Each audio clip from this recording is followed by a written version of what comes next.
Welcome to the tutorial session on creating a field plot for a spraying mission with AeroGCS GREEN.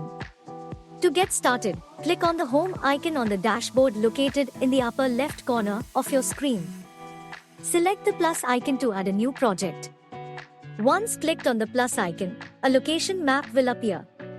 Click Start here to create a plot. Select Field Plot to proceed mapping the field. As per specific requirement of the application, you can select an appropriate option from RC Mobile, Drone or Map to plot the field.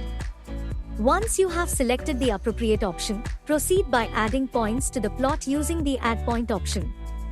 Navigate the map to mark the points. To save the mapped plot, select Save and enter the project and plot name. Thank you for watching AeroGCS GREEN tutorial video.